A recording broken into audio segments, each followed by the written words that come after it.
예, 분위기가 많이 좀 바뀌었죠. 예. 요사이 초중고 학교에서 가장 큰 문제 가운데 하나가 우리가 익히 잘 아는 왕따입니다. 여러분들이 그 초중고에 다니는 자녀를 두지 않아서 그렇지, 또 자녀를 두시고 학교에 가서 아이들이 반 친구들에게 따돌림을 당하는 그 부모님들의 상담을 해보면 굉장히 그것이 심각함을 알 수 있습니다. 이 왕따라는 말은 원래 일본어의 이지메를 우리말로 번역한 것입니다. 그래서 아이들이 왕따라고 하지 않고 이지메라고 놀리기도 그렇게 하죠. 이 따돌림 당하다라는 그런 말에다가 이 크다라는 단어, 왕을 붙여갖고 크게 따돌림 당한다, 이런 뜻이 되겠습니다. 제가 통계를 보니까 작년 한 해만 이 왕따의 피해를 정식으로 신고한 건수만 약 우리나라에서 6천 건이 넘어서고 있다고 합니다. 해마다 굉장히 증가되고 있는 추세예요. 바로 이러한 왕따, 따돌림으로 인해서 학교에서 아이들이 굉장히 고통을 당하고 또 전학을 가는가 하면 학교를 그만두는 아이도 생기고 심지어 자살을 시도하는 아이들이 요사이 점점 늘고 있는 것입니다. 이 왕따의 의미를 최초로 사회 문제로 제기한 사람은 다름 아닌 칼 막스입니다. 물론 약간 다른 단어를 사용했습니다마는 그는 이 프롤레타리아, 노동자 계급의 처지를 경제적 소외라는, 왕따라는 면으로 해석을 했습니다. 그래서 우리가 계급투쟁을 해야 된다. 공산주의가 바로 거기서 출발된 것이기도 합니다. 근데 오늘 제가 이 사회적인 왕따를 얘기하려고 하는 것이 아니라 오늘 본문에 보니까 이 따돌림, 즉 소외가 등장합니다. 오늘 본문을 찬찬히 들여다보면 두 가지 소외함이 있는데, 하나는 근본적인 소외 문제를 성경이 두 가지로 제시하고 있는데, 하나는 창조자 하나님으로부터 완전히 소외된 인간의 모습을 그리고 있습니다. 우리 모두는 다 죄로 말미암아 하나님으로부터 철저히 소외당했다고 말씀하십니다. 또 하나 소외가 나오는데, 이 죄로 말미암아 하나님께 소외받은 인간은 서로 상호간에 남과 남끼리, 주위 사람끼리 철저하게 다른 사람들을 소외시키고 있다고 본문은 기록합니다. 하나님으로부터 소외당하고 사람으로부터 소외당하는 이 이중적인 소외 문제를 해결한 것이 바로 에베소서 2장입니다. 우리가 이미 공부한 1절부터 10절까지는 인간의 하나님께로부터 소외당함을 어떻게 해결하셨는가, 그것을 사도 바울은 지필하고 있는 것입니다. 인간의 하나님, 죄로 말미암아 하나님으로부터 멀찍이 떠나와서 소외당한 모습을 사도 바울은 1장 3절 마지막에서 이렇게 얘기합니다. 다른 이들과 같이 본질상 무엇의 자녀이었더니 진노의 자녀였어요. 우리는 하나님으로부터 철저히 소외당한 자들이었어요.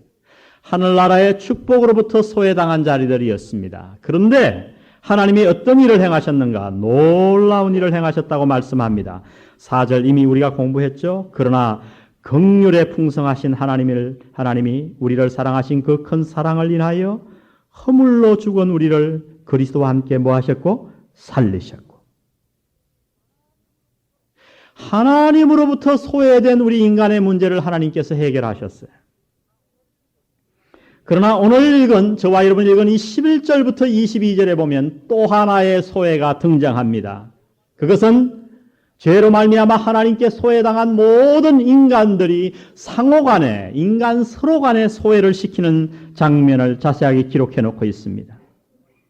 특별히 이방인들과 유대인들은 서로를 소외시켰는데 어떻게 소외시켰는가? 서로를 부르는 호칭에서 서로를 소외시키기 시작했다고 말씀하십니다. 11절을 보십시오. 그러므로 생각하라. 너희는 그때의 육체로 이방인이요 손으로 육체에 행한 무슨 당이라? 할례당이라 칭하는 자들에게 무슨 당이라? 무할례당이라 칭함을 받는 자들이라. 여러분, 여기에 나오는 할례당, 무할례당은 점잖게 번역을 해서 그렇지 비아냥거림의 얘기예요. 이방인들은 유대인들을 향해서 뭐라 그러냐면 할례당, 유대인들은 이방인들을 향해서 무할례당 그랬습니다. 오늘 이것을 알기 쉽게 우리나라 말로, 아이들 말로 번역하면, 여러분 한번 포경 수술을 가지고 한번 생각을 해보세요. 아이들이 뭐라고 부를까요? 제가 구체적인 말을 여기서 얘기하지 않겠습니다만은 포경수술한 인간의 성기 문제를 가지고 서로 비아냥거리면서 서로를 왕따시켰다고 성경은 기록합니다. 근데 여러분 12절에 보면 유대인들이 이방인들을 향해, 이방인들이 유대인들을 향해 서로를 왕따시키며 호칭한 것과 상관없이 우리 이방인들은 철저하게 유대인들에게, 그리고 유대인들이 누리는 하나님의 축복 가운데서 소외되어 있었다고 이야기합니다. 그것을 5가지 문장으로 표현해 주고 있어요. 우리 12절을 다 같이 한번 읽어보겠습니다. 시작. 그때에 너희는 그리스도 밖에 있었고 이스라엘 나라 밖의 사람이라 약속의 언약들에 대하여 외인이요 세상에서 소망이 없고 하나님도 없는 자이더니. 5가지를 얘기하죠. 첫 번째, 그리스도 밖에 있었습니다. 메시아를 보내겠다고 하나님이 약속했지만 그 메시아와 우리 이방인들은 아무런 상관이 없었다고 말씀하십니다. 두 번째로, 이스라엘 나라로부터 소외되었고, 세 번째로, 약속의 언약들에 대하여 외인이었습니다. 하나님께서 아브라함을 통해서 무조건전 언약을 하셨거든요. 내가 너를 축복하마, 내가 너에게 땅을 주마, 내가 너에게 자손을 주마. 근데 이 약속들에 대해서 이방인들, 우리는 철저히 외인이었어요. 소외당했습니다. 뿐만 아니라 네 번째로 소망도 없었고, 5번째로 하나님도 없었던 자들이었습니다. 특히 이방인들은 불신 유대인과 함께 하나님으로부터 소외됐을 뿐만 아니라 유대인들로부터 소외당하는 이중적 소외를 당하고 있었다고 성경은 기록합니다. 여러분, 유대인들이 이방인을 얼마나 경멸했으며 이 이방인들이 유대인을 얼마나 미워했는가는 역사가 증명해 주는 바입니다. 우리 바클레이라고 하는 성경 주석을 쓴 한 학자는 그 당시에 요세푸스의 역사가의 도움을 얻어서 이렇게 기록했습니다. 유대인들에게 명한 명령입니다. 자기들끼리 유대인들은 무슨 얘기를 주고받았냐 하면, 만일 이방인의 산모가 고통당하는 것을 보거든 절대 도와주지 말라. 왜냐하면 그를 도와주면 이방인 하나를 이 세상에 더 탄생시키는 것밖에 되지 않는다. 이방인으로 이 세상에 태어난 것은 저주의 삶이니까 이방인들이 상고의 고통을 느끼거든 가서 도와주지 말라는 거예요. 여러분, 요사이같이 산부인과도 없었어요. 산파도 없었어요. 119를 부를 수도 없어요. 그 당시에 아이를 낳는 사람은 누가 도와줘야 되는가? 철저하게 이웃이 도와주어야 했습니다. 어떤 사람들은 밭에서 일하다가 아이를 낳고 어떤 사람들은 집안에서 아이를 낳기도 합니다. 그때 누군가가 도와주지 않으면 아이의 생명뿐만 아니라 산모의 생명까지 위험하게 되는 거예요. 근데 유대인들이 얼마나 이방인들을 소외시켰냐 하면, 산모가 고통을 받거든 그가 이방인이면 절대 도와주지 말고 죽이라는 거예요. 이렇게 서로를 소외시켰습니다. 여러분, 성전을 쳐다보면 성전은 어디에 지어졌는가? 굉장히 높은, 이 강단보다 훨씬 높은 곳에 성전이 지어졌습니다. 그런데 그 성전 건물 주위에 뜰이 있어요. 이게 뭐냐면 제사장의 뜰입니다. 그 제사장의 뜰 동쪽에 가면 어떤 뜰이 있는가? 또 하나의 뜰이 있는데 이스라엘 나라의 뜰이 있습니다. 그 옆에 또 하나의 뜰이 나오는데 거기는 여인의 뜰입니다. 여인들은 거기까지만 갈 수 있어요. 그런데 그 여인들이 끝날 쯤에, 여인의 뜰이 끝나서 5계단을 밑으로 내려가면 벽이 하나 높이 쳐져 있습니다. 그리고 거기서부터 15계단을 또 내려가서 또 하나의 벽이 쳐져 있습니다. 그 2개의 벽을 건너서 커다란 뜰이 하나 나오는데 거기가 바로 이방인의 뜰이었어요. 이방인들은 하나님을 나의 구주로 믿었어도 감히 성전에 가까이 갈 수 없었습니다. 2개의 벽이 가로막고 있는 거예요. 성전 건물은 보입니다. 그리고 그 2개의 벽에 문구가 새겨져 있는데 이렇게 새겨져 있습니다. 어떤 이방인이든지 이 선을 넘지 말라. 이 선을 넘는 자는 반드시 죽임을 당하리라. 여러분, 이것이 에베소서 2장의 역사적, 사회적, 종교적 배경입니다. 여러분이 이것을 아셔야 2장이 해석되기 시작하는 것입니다. 모든 인간들이 죄 때문에 하나님으로부터 소외되어 있었는데 이방인들은 또한 하나님으로부터 소외되어 있을 뿐만 아니라 하나님의 백성으로부터도 소외되었습니다. 그러나 이 이중적인 소외보다 더 나쁜 것이 있었어요. 그것은 뭐냐 하면 유대인이 이방인을 소외시키고 이방인이 유대인을 소외시키므로 말미암아 서로 간의 마음속에 굉장한 적개심을 품고 살았다고 하는 것입니다. 이 소외로 말미암아 끊임없이 우리 인간 상호 간의 적대감이 생겼다고 성경은 얘기합니다. 이렇게 소외당하고 소외시키고 서로를 미워하고 적대감을 가지고 하나와 하나도 남편과 아내도 합치지 못할 만큼 죄로 말미암아 서로 간의 적대감을 가지고 불행한 인생을 살고 있는 우리들에게 놀라운 일을 하나님은 행하셨다고 말씀하십니다. 그 놀라운 일이 13절부터 기록되어 있어요. 13절을 보세요. 이제는 전에 멀리 있던 너희가 그리스도 예수 안에서 그리스도의 피로 가까워졌느니라. 이 13절 역시 안타깝게도 한국말 성경은 한 단어를 빠뜨렸어요. 뭘까요? 그러나. 여러분 2장 3절로 돌아가 보세요. 육체와 마음에 원하는 것을 하여 다른 이들과 같이 본질상 진노의 자녀이었더니 4절 앞에 뭐가 생겼다고요? 그러나 긍휼에 풍성하신 하나님이 너희를 살리셨도다. 너희가 이중적으로 소외당하고 서로를 소외시키면서 적대감을 품고 살고 있었다. 불행한 인생을 살고 있었다. 그러나 하나님이 그리스도 안에서 너희 그리스도의 피로 너희를 가깝게 하나로 만들어 주셨다고 말씀하는 거예요. 하나님이 하신 놀라운 일입니다. 여러분 오늘 사회를 보십시오. 유대인과 이방인의 문제겠습니까? 오늘 우리가 살아가는 이 사회 속에 가장 큰 문제가 무엇인가요? 그것은 서로 간에 존재해 있는 담입니다. 한 침대에서 살을 맞대고 사는 부부간에도 담이 쌓이기 시작합니다. 내가 낳은 자녀인데도 자녀와 나 사이에 아이가 어릴 때는 괜찮은데 머리가 커지면서 담이 쌓이기 시작합니다. 이웃 간에 담이 쌓입니다. 우리 모든 인간관계는 다 담으로 말미암아 둘러싸여서 고통받고 있다고 성경은 말씀합니다. 그런데 예수님이 무엇을 하셨습니까? 바로 이 일을 가장 잘 설명한 것이 예수님의 일을 설명한 것이 17절입니다. 우리 17절을 한번 다 보겠습니다. 또 오셔서 먼 데 있는 너희에게 평안을 전하고 가까운 데 있는 자들에게 평안을 전하셨으니 이는 저로 말미암아 우리들이 한 성령 안에서 아버지께 나아감을 얻게 하려 하심이라. 그것뿐만 아닙니다. 하나님이 적대감을 파괴하셨어요. 14절에 보세요. 그는 우리의 화평이신지라. 둘로 하나를 만드사 중간에 막힌 무엇을 하시고? 담을 하시고. 16절을 다 같이 읽겠습니다. 시작. 또 십자가로 이 둘을 한 몸으로 하나님과 화목하게 하려 하심이라. 원수된 것을 십자가로 소멸하시고. 오늘 제가 이 소멸하시고 원수된 것을 십자가로 소멸하시고 하는 단어를 연구해보고 아주 재미있는 것을 알아냈어요. 이 원문에는 이 소멸하시고가 직역하면 십자가로 원수된 것을 죽이시고 예수님은 자신의 죽음을 통해서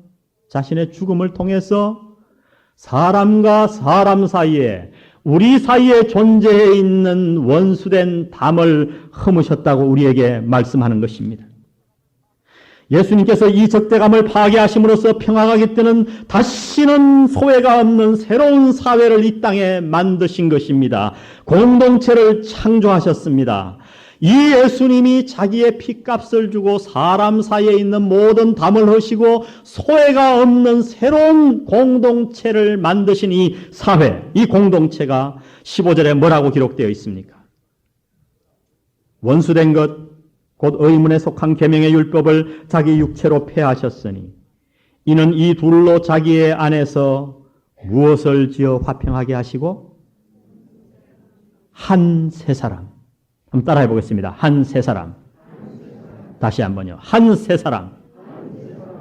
여러분 이것을 알면 오늘 이 본문이 보여요. 에베소서가 교회론을 기록한 책이라고 얘기합니다. 그런데 교회라는 단어가 많이 나오지 않아요. 왜 에베소서를 읽으면 교회를 알 수 있다고 얘기하냐면 특별히 오늘 11절에서 22절까지가 너무너무 중요합니다. 여러분. 무슨 말씀인고 하니? 우리 모든 인간은 하나님으로부터 철저히 소외당했습니다. 하나님의 축복과 상관없이 멀리 떨어져 있던 자였어요. 하나님이 그러한 우리를 그리스도의 십자가의 피로 다시 살리신 줄 믿습니다. 그런데 우리 인간에게는 하나님께로부터 소외당한 것 외에 또 하나의 문제가 있었어요. 죄로 말미암아 소외당하고 나서 인간과 인간끼리 벽을 쌓고 여러 가지를 벽을 쌓아서 서로 소외시키고 소외당해서 마음의 적개심을 가지고 살았던 거예요. 이렇게 불행한 삶을 사는 저희들을 하나님이 인간의 몸을 입고 찾아오셔서 십자가에서 피를 흘리심으로 인간과 인간 사이에 있는 담을 다 헐어버리시고 이제 새로운 단체를 만드셨어요. 무엇이 없는 단체입니까? 서로 간에 소외가 없는 단체. 서로 간에 왕따시키지 않는 새로운 공동체를 만드셨어요. 그 공동체를 오늘 사도 바울은 이렇게 부릅니다. 한 세 사람. 여러분, 우리가 개인 한 사람을 생각하기 쉬운데 아니에요. 쉽게 번역하면 이겁니다. 하나님이 한 새 인류를 만드셨다는 것입니다. 하나님이 만드신 이 새 인류가 오늘 우리가 쓰는 용어로 무엇일까요? 교회입니다. 다 같이 교회. 여러분, 이게 교회예요.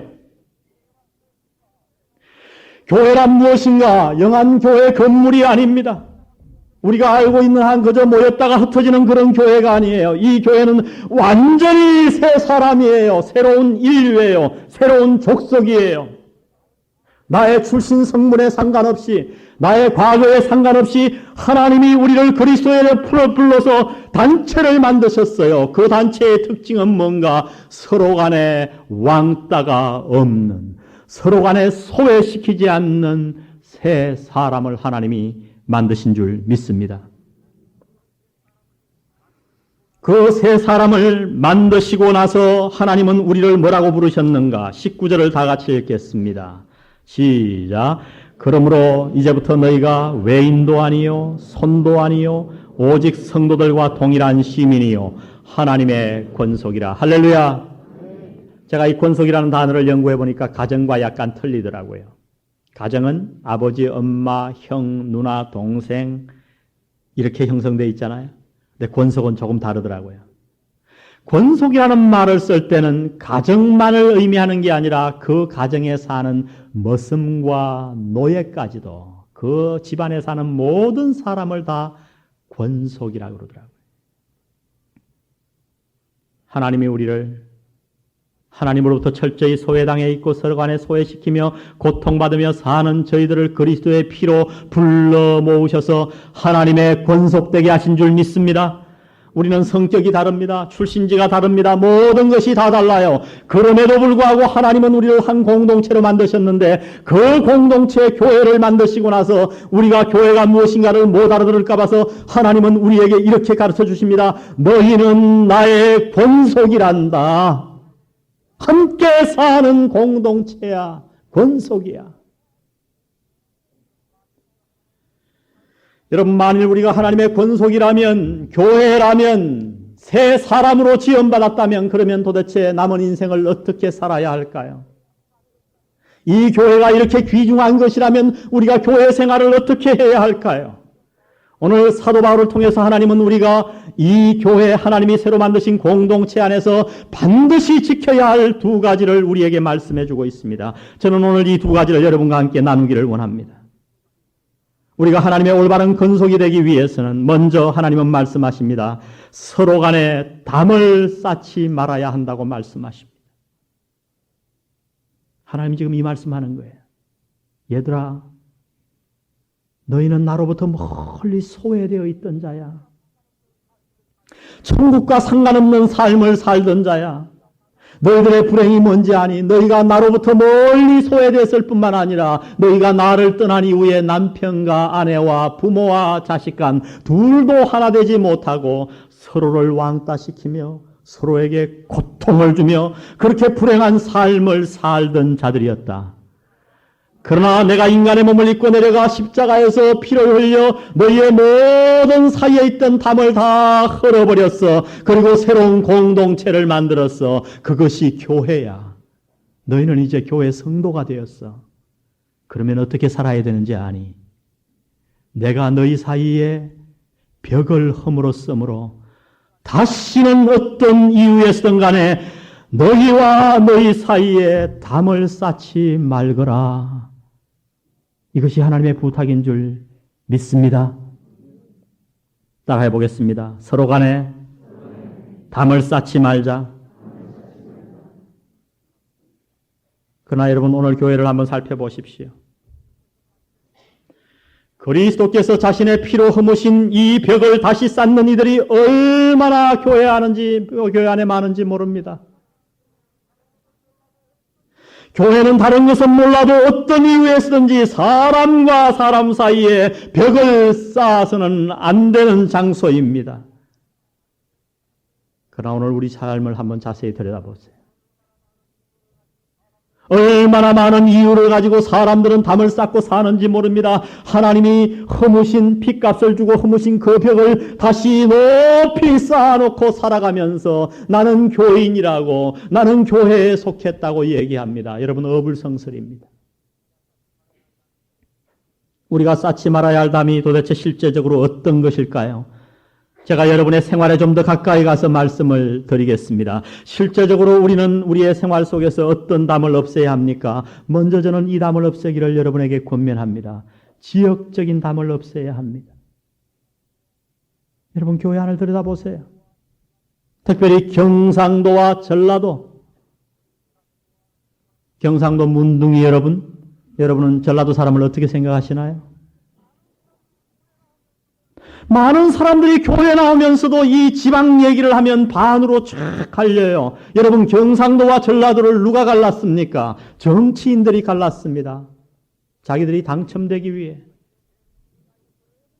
자기들이 대통령이나 이런 모든 것에 뽑히기 위해서. 원래 경상도와 전라도 간에 지방색은 없었어요. 그러나 사람들이 그렇게 만든 것이에요. 근데 놀랍게도 교회에 와서조차도 사람들은 경상도와 전라도를 담을 높이 쌓아놓습니다. 제가 아는 아주 우리 집에 먼 친척이 있어요. 그분의 평생 기도 제목이 있습니다. 그분은 모태신앙이고 어릴 때부터 교회를 다녔고 교회에서는 집사예요. 딸이 5이 있었어요. 근데 그 딸들을 위해서, 사육감들을 위해서 늘 만나면 기도 부탁을 했는데 뭔 기도를 했는가? 2가지 기도 제목을 가지고 기도했습니다. 하나는 아버지 하나님, 우리 딸들이 절대 예수 안 믿는 사람과 결혼하는 것을 막아주세요. 2번째, 전라도 사람과 결혼하지 않게 해주옵소서. 그게 기도 제목이었어요, 여러분. 여러분, 말로 표현 안 할지 모르지만 여러분 마음속에 이런 마음이 없습니까? 하나님 앞에서 한번 살펴보세요. 근데 하나님이 어떤 분이십니까? 그 2가지 기도 제목을 다 들어주셨어요. 거꾸로. 마사이를 예수 안 믿는 사람에게 보냈고 전라도 사람에게 보냈어요. 둘이 좋아서 눈이 맞아 좋아하는데 부모가 말릴 수 있습니까? 말리다 못해서 결국은 결혼시켰어요. 그리고 저한테 와서 목사님, 내가 이렇게 기도했는데 이 기도 제목을 하나님이 안 들어주시다니요. 그래서 제가 그게 안 들어주신 게 아니라 제대로 응답하신 겁니다. 여러분, 도대체 지방색이라는 게 무엇입니까? 이것처럼 사람을 불행하게 만드는 게 어디 있어요? 여러분, 내가 경상도에 태어나고 싶어서 태어납니까? 내가 전라도에 태어나고 싶어서 태어납니까? 사람은 개인적으로 판단되어야 합니다. 그 사람이 얼마나 하나님과 가까운가, 얼마나 도덕성이 있는가, 얼마나 능력이 있는가, 사람과 사람을 판단해야 됨에도 불구하고 우리 모든 사람들의 마음속에는 지역주의가 남아있는 거예요. 경상도냐 전라도냐. 여러분, 만약 여러분의 마음속에 이러한 지역주의가 있다면 하나님은 여러분에게 직접적으로 이렇게 말씀합니다. 너희가 영안교회에 앉아서 예배를 드리고 있지만은 너는 이 교회에 속할 자격이 없는 자야. 내가 인간의 몸을 입고 와서 왜 십자가에 죽었는지 아니? 바로 이러한 지역의 담을 없애기 위해 내가 피를 흘렸어. 내 육체로 말미암아 원수된 것을 다 없이 하고 사람과 사람 사이의 벽을 없앴거늘 네가 어찌하여 내 죽음을 헛되게 하느냐. 지역주의를 없애기를 주의 이름으로 축원드립니다. 저는 말이죠. 그래서 우리 집 사람에게 이렇게 이야기합니다. 여보, 우리 광진이 호지를 꼭 전라도 여자한테 장가 보내자. 그럽니다. 여러분, 그게 뭐예요? 세상은 어떨는지 몰라도 예수 믿는 사람 교회 안에서는 모든 지역주의가 다 사라져야 할 줄로 믿습니다. 여러분 이 말씀을 마음으로 받으시기를 주의 이름으로 축원드립니다. 에이, 목사님 설교는 그렇게 해도 그렇게 하지 마세요. 이 말씀 앞에 순종하십시오. 여러분의 마음이 동하지 않으면 여러분은 사탄으로부터 잘못 교육받은 거예요. 여러분의 부모의 부모로부터 잘못 교육받은 거예요. 오늘 하나님이 없애신 담을 여러분 스스로 전통과 문화로 다시 쌓지 말기를 주의 이름으로 다시 한번 강권합니다. 강권합니다. 우리가 없애야 할 담은 정치적인 담입니다. 여러분은 민주당입니까? 통합신당입니까? 한나라당이십니까? 당을 지지하는 것 좋아요. 여러분 당을 지지하지 말라는 얘기가 아니에요. 저도 한 당을 지지합니다. 어떤 당이 나의 철학과 맞으면 그 당을 내가 지지할 수 있는 거예요. 그러나 여러분 그 정치적인 당은 어디까지나 교회에 미치어야 합니다. 아멘. 성도와 성도 간의 관계에 미치어야 한다고요. 그러나 그렇지 않아요, 여러분. 지난번 선거 때 보니까 이해창이 찍었느냐 노무현이 찍었느냐 이래가지고 노무현이 찍었다 그러니까 제가 얼핏 지나가면서 보니까 서너 명이 안 얹어놓고 막 고문을 하대요 그냥. 어? 여러분 부산에서는 노무현이 찍으면 안 되는 겁니까? 정치적인 철학을 가지지 말라는 얘기가 아니에요. 여러분 분명한 철학이 필요합니다. 그러나 그가 구원받은 형제라면 우리가 교회에 속해 있다면 적어도 교회 안에서는 그러한 정치적인 것을 뛰어넘을 수 있어야 할 줄로 믿습니다. 제가 이것을 강조하는 거예요. 더 나가 볼까요? 교파의 담은 어떻습니까? 우리는 침례교입니다. 내가 침례교를 열심히 지지하고 침례교를 사랑하는 것은 좋습니다. 그러나 여러분 내가 내 교파를 사랑하는 것이 다른 교파를 부인하고 미워하는 것이 되어서는 아니 되는 거예요. 교파를 누가 만들었어요? 사람이 만들었어요. 하나님이 교파 만든 적 없어요. 그럼에도 불구하고 오늘날 교회 안에 얼마나 교파가 득실거립니까? 에베소서를 자세히 들여다보면 이 땅에 두 가지 교회가 있습니다. 하나는 지역교회고 하나는 우주적인 교회입니다. 지역교회는 뭐냐? 성안교회, 영안교회, 개금교회 이게 다 지역교회예요. 성경에 가장 많이 나눈 교회, 에베소교회, 두아디라 교회. 지역교회가 굉장히 중요합니다. 그러나 성경은 또 하나의 교회를 이야기합니다. 그것은 우주적인 교회입니다. 성안교회와 영안교회는 하나입니다. 뒤에 안자가 같이 붙어서 하나가 아니라 개금교회도 하나입니다. 예수 그리스도를 믿고 구원받은 이 우주에 사는 모든 사람들은 다 그리스도의 몸이 되어서 예수님이 그 머리가 된 우주적인 교회인 줄 믿으시기 바랍니다. 여러분 교파가 다르다는 말은 뭔지 아세요? 이단과 교파가 다르다는 말은 뭘까요? 교파가 다르다. 그것은 본질적인 게 다 똑같다는 말이에요. 성경의 본질적인 교리에 다 동의하는 거예요. 본질적인 교리를 반대하면 그건 이단이 되는 거예요. 본질이 똑같다는 말은 다 구원받았다는 거예요. 그 말은 다 그리스도의 몸이요 형제라는 겁니다. 어찌하여 여러분 다른 교파를 우리가 부인할 수 있단 말입니까? 저 역시 저희 집안은 다 침례교회 집안이에요. 목사가 한 20, 30명 되는 것 같아요. 처가집까지 합치면. 작은아버지, 숙부님, 외삼촌, 이모부, 고모부, 이종년, 외사촌형, 형님세 다 목사입니다. 다 목사예요. 근데 놀랍게도 다 침례교 목사예요. 나 제가 어느 날 에베소서 2장 11절을 깊이 연구하면서 내 마음속에 있는 이 교파주의를 얼마나 회개했는지 아십니까? 저는 그때로부터 다른 교파를 존경합니다. 인정해 줍니다. 저는 의도적으로 저희 교회에 장로교 목사님들을 부사역자로 초청했습니다. 몇몇 교인들이 어째 그럴 수 있냐고 걱정을 하셨어요. 목사님들도 걱정을 하셨어요. 그러나 저는 이 일이 행해져야 된다고 생각합니다. 한국에 앞서서 가장 목회를 잘하시는 분들은 지금 교단의 벽을 허물기 위해 애를 쓰고 있어요. 홍정길 목사님은 침례교 신학생을 데려다가 훈련시킵니다. 저는 그분들을 뵐 때마다 부탁을 해요. 목사님들 제발 우리 침례교 신학생들을 데려다가 전도사로 좀 써주세요. 그리고 훈련시켜서 보내주세요. 제가 장로교 목사님 부사역자와 사역하면서 배운 게 뭔지 아세요? 장로교의 좋은 장점을 많이 배웠어요. 그분들은 우리 침례교회 가서 좋은 장점을 많이 배웠어요. 이제 그분들이 가서 장로교에서 목회를 하시든 침례교회에서 넘어와서 목회하시든 그건 그분들의 자유예요. 그러나 많은 유익을 얻었어요. 지구촌교회 이동원 목사님 역시 수석부 목사를 장로교에서 모셔왔어요. 그리고 2년 동안을 잘 목회하다가 어떻게 됐습니까? 김동호 목사님 후임으로 담임 목사로 가셨습니다. 그때 총신대학 총장님이 이 목사님께 감사 편지를 보냈어요. 우리 교단 사람을 데려가서 2년 동안 잘 교육시키셔서 이렇게 훌륭한 목사를 만들어주심을 감사합니다. 여러분, 교단의 벽이 허물어져야 될 줄로 믿습니다. 여러분, 여기에 온 사람들 가운데 장로교에 온 사람들이 있을 거예요. 그것을 벽으로 생각지 말고 침례교인 여러분 벽으로 삼지 마세요. 저는 부산에서 특별히 교파주의가 많은 것을 봅니다. 이웃교회에 큰 사건들이 터졌어요. 교인이 수백 명이 나왔어요. 그러면요, 제가 바래서가 아니라 이 훌륭한 영안교회에 그래도 몇 명은 오셔야 되는 거 아닙니까? 아멘? 근데 안 와요. 왜? 장로교회니까 안 와요. 교회는 교파로 측정되어서가 아니라 교회의 건강도로 측정되어야 합니다. 저는 이렇게 생각해요. 요새 목사님들에게, 침례교 목사님들에게 강의할 때 우리 침례교회도 장침이 있다고. 그건 뭔 말인지 아세요? 침례교는 침례교인데 가보면 장로교 침례교예요.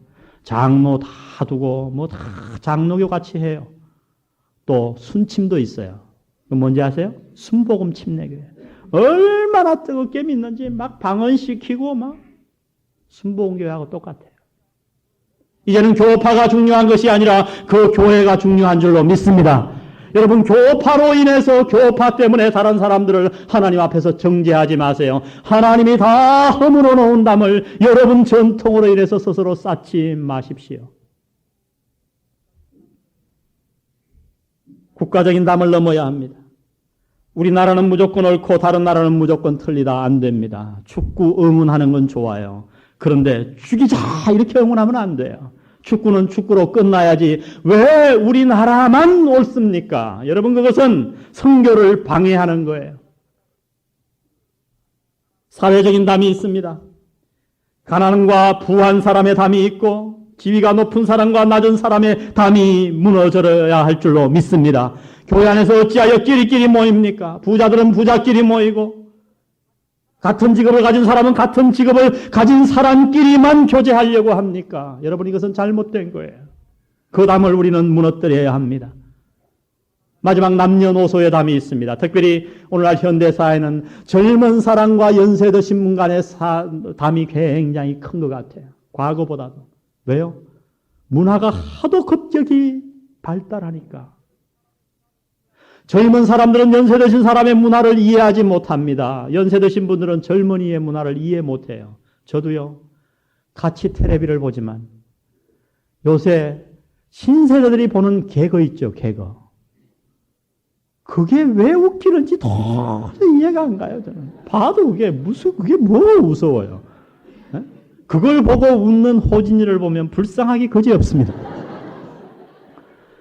근데 제가 불쌍한 눈초리로 애를 이렇게 쳐다보면 호진이는 나를 굉장히 불쌍한 눈초리로 쳐다보는 거예요. 저게 왜 안 웃기냐. 한 집안 사이에 이런 게 있는 거예요. 여러분, 이건 문화에 어쩔 수 없어요. 그러나 우리가 한 교회 안에 부름받았다면 이 문화, 이 벽을 없애기 위해 노력해야 합니다. 젊은 사람들은 연세 많으신 분들의 문화를 이해해 줘야 돼요. 그래서 예배 시간에 우리가 찬송가도 불러야 됩니다. 그러나 연세 드신 분들은 젊은 사람들의 문화에 귀를 기울여야 돼요. 노래 같지 않지만 저도 도저히 가사도 안 들려요. 그게 무슨 노래입니까? 네? 그러나 그들이 듣고 은혜가 되는데 어떡하겠어요? 저는 계속해서 테이프로 들으려고 애를 써요. 그래서 가사를 아니까 조금 이해가 되더라고요.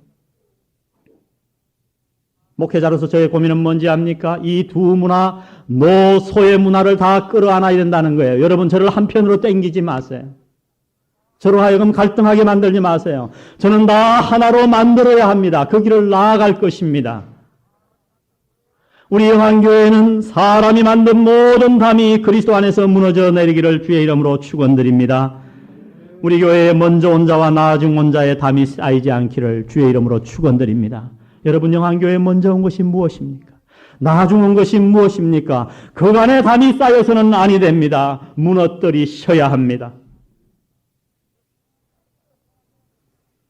그것이 무엇이든 하나님은 명령하십니다. 너희가 교회의 의미를 정말 안다면, 정말 내가 만든 공동체에 너희가 속해서 올바른 신앙생활을 하기를 원한다면 내가 피의 대가를 주고 무너뜨린 그 담을 다시 쌓는 범죄를 저지르지 말라. 우리 이 명령에 순종하십시다.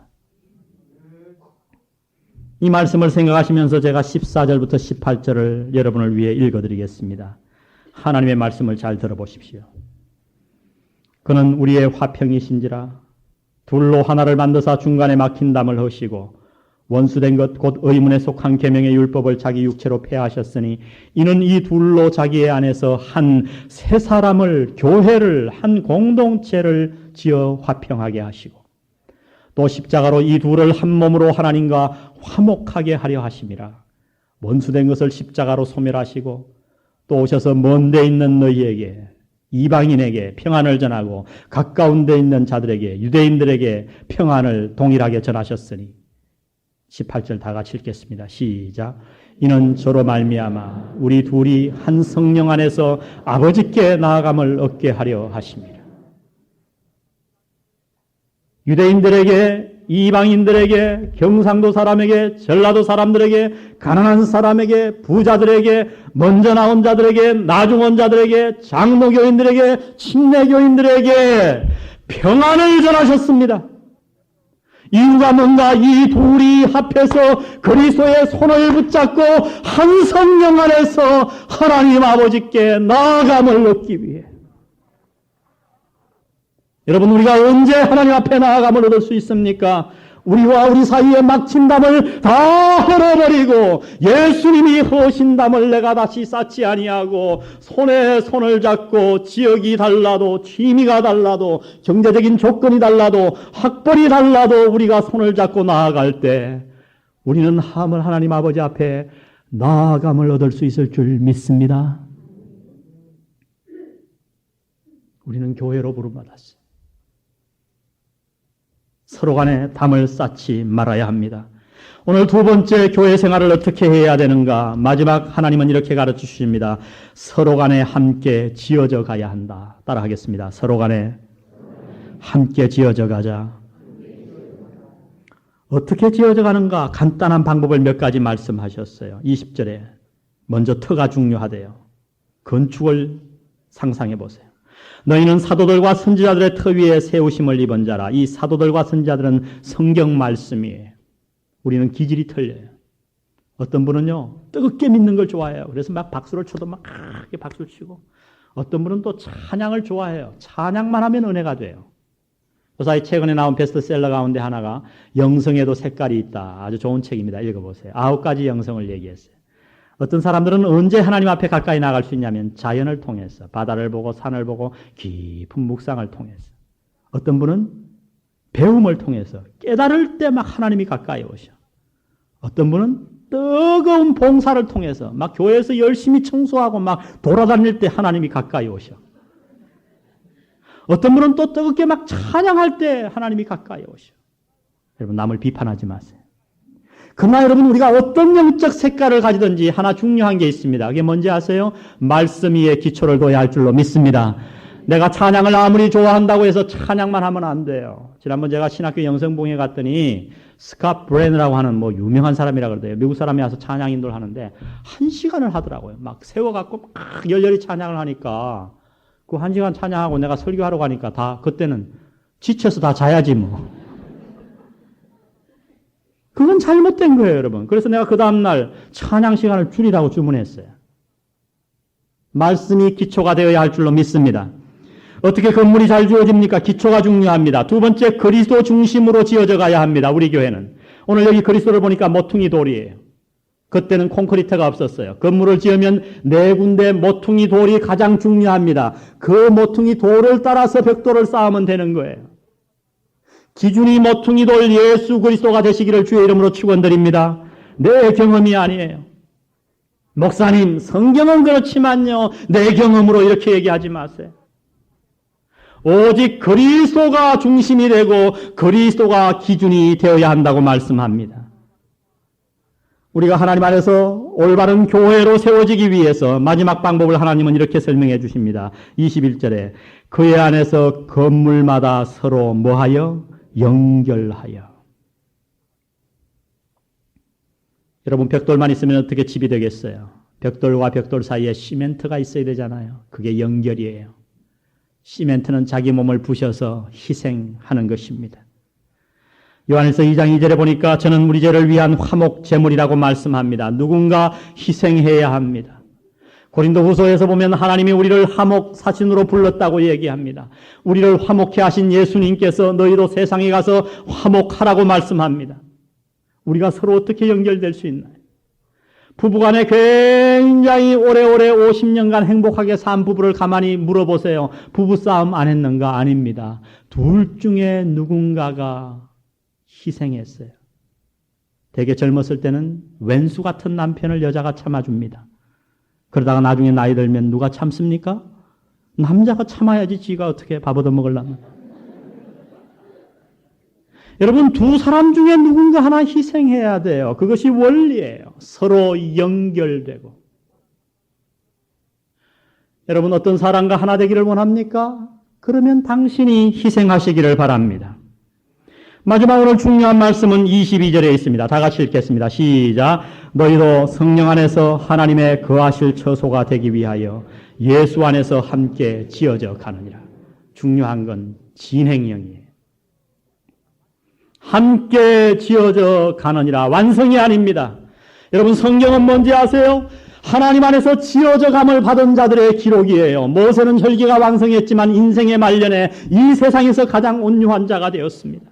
베드로는 덤벙대고 실수를 많이 했지만 마지막에 예수님을 위해 거꾸로 십자가에 매달렸습니다. 마가는 선교여행 따라갔다가 실족하고 무너져서 포기하고 사도 바울에게 미움을 샀지만 마지막에는 유익한 자가 되었습니다. 사도 요한은 보아너게 우레의 아들이라는 별명을 가질 정도로 성격이 다혈질이고 급했습니다. 혈기가 있었습니다. 그러나 그의 인생의 말년에 그는 사랑의 사도가 된 줄 믿습니다. 지어져 감을 받은 사람들. 근데 중요한 건 뭐냐면 함께 지어져 감을 받는다는 거예요. A라는 벽돌과 B라는 벽돌이 따르지만은 여러분, 건물에 있어서 A라는 벽돌이 재구실을 못하면 B라는 벽돌이 영향을 받는 겁니다. 이것이 교회예요. 영한 가족 여러분, 영한 권속 여러분, 우리 하나님 안에서 함께 지어져 감을 받으십시다. 서로를 위해 기도하고 시멘트같이 내가 희생해서 연결하고 그리스도를 중심하고 말씀의 터전을 닦아 나아갈 때 우리 교회는 함께 한 사람도 나고자가 없이 이 교회에 속한 모든 사람은 남녀노소 할 것 없이 그리스도의 위대한 아름다운 성전이 될 줄 믿습니다. 기도하시겠습니다.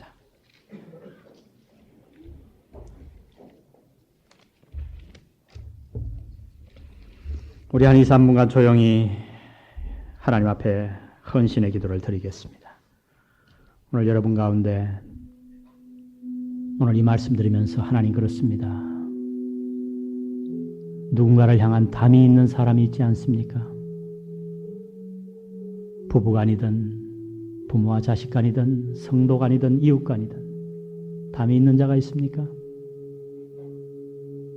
하나님, 내가 그 담을 당신의 말씀에 순종하여 무너뜨리겠습니다. 제가 잘못 배웠습니다. 지역주의를 섬기며 살았습니다. 교파 때문에 사람을 무시했습니다. 정치 때문에 사람을 미워했습니다. 이 모든 것을 뛰어넘은 주님, 오늘 제 마음에 찾아와 주옵소서. 제 마음의 담을 제가 허물겠습니다. 하나님 도와주옵소서. 우리 함께 통성으로 주님 앞에 나아가 기도하겠습니다. 아버지 하나님, 오늘 이 말씀 붙들고 주님 앞에 나아갑니다. 이 땅에 찾아오셔서 십자가 위에서 피를 흘리시며 육체로 말미암아 우리의 모든 것을 다 갚으신 주님, 아버지 하나님, 당신의 말씀을 우리가 사모합니다. 원수된 것, 곧 의문에 생긴 것들을 다 십자가에서 멸하시고 우리에게 화평을 허락하신 주님, 우리 사이에 막힌 담을 허시기 위해 이 땅에 내려오신 주님 그 말씀에 순종하여 오늘 내 삶 속에 있는 다른 사람과의 담을 제가 다 허물기를 원합니다. 아버지 하나님, 우리와 함께하여 주옵소서. 이 기도 시간을 축복하여 주옵소서.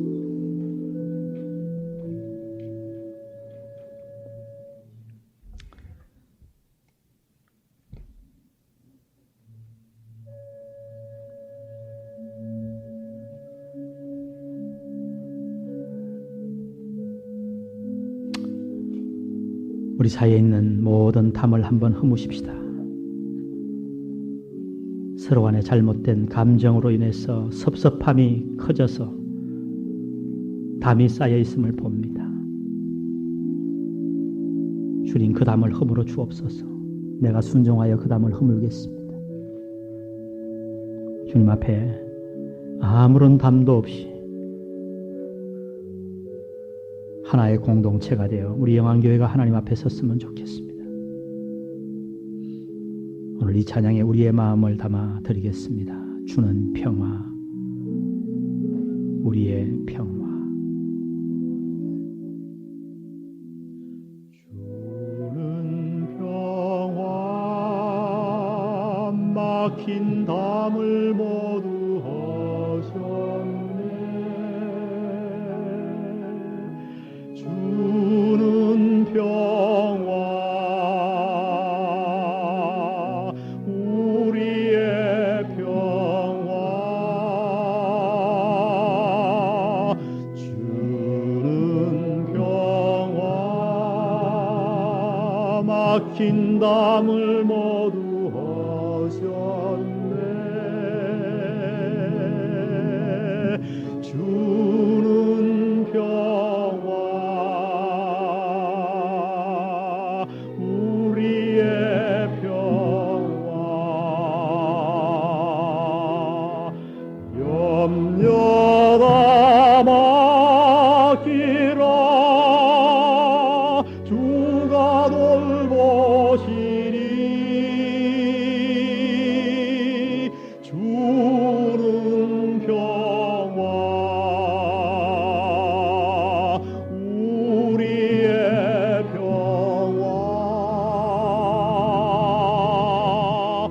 염려다 마기라,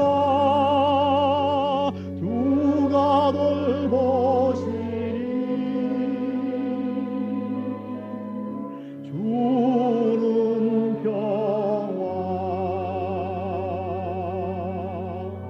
우리의 평화. 우리 오른손을 가슴에 얹고 다시 한번 찬양합니다. 주는 평화. 주는 평화, 막힌 네. 주는 평화, 우리의 평화. 주는 평화, 막힌 담을 모두 하셨네. 주는 평화, 우리의 평화. 우리 두 손 들고 주님 찬양합니다. 염려다 맡기라, 염려다 맡기라, 주가 돌보시리. 주는 평화, 우리의 평화.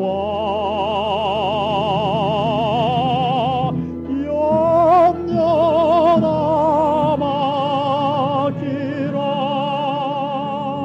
주가 돌보시리.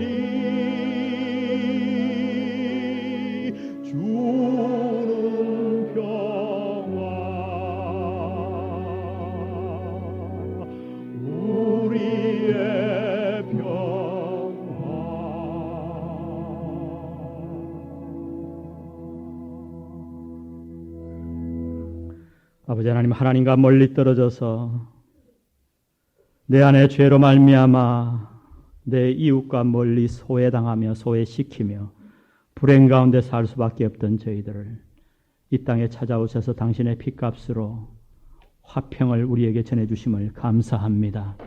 주님, 주님이 주신 이 화평 저희들이 지키기를 소원합니다.